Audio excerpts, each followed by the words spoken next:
So, umpisahan ko ang aming testimony sa unang pagkilala sa nag-invite sa akin na si Brother Joseph.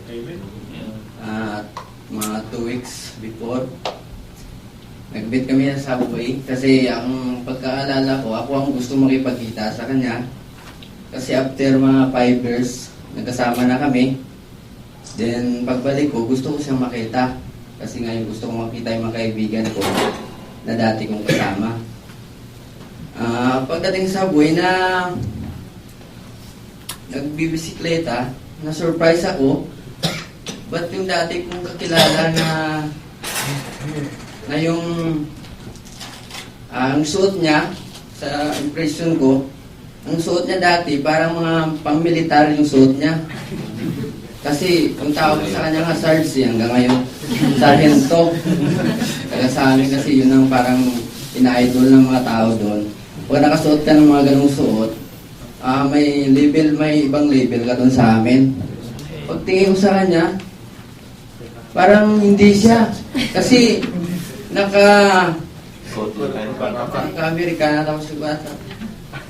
Parang gusto kong, hindi ko alam kung anong magiging impression, gusto ko bang bumalik or Amen. Amen. So dahil may kaibigan akong nakasama rin doon, makipagkilala, makipagkaibigan din, no? Nagkilala kami.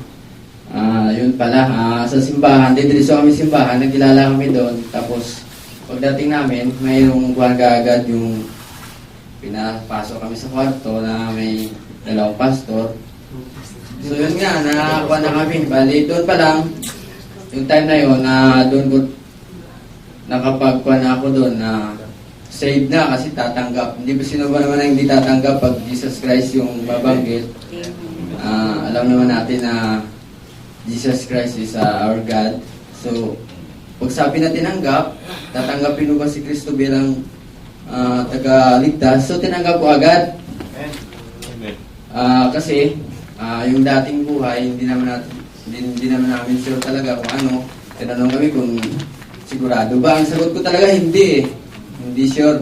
Kaya nung matapos na yung mga kwan, so tinanggap ko na yung kwan, yung tanong na tinatanggap ba si Kristo bilang tagapagligtas. Doon nag-start yung kwento ng aking Christian. Parang ganun kayo. Live. Pero hindi yung tulad nito na iba sa simbahan, 2 hours lang, tapos na, naantok na nga tayo ng 2 hours.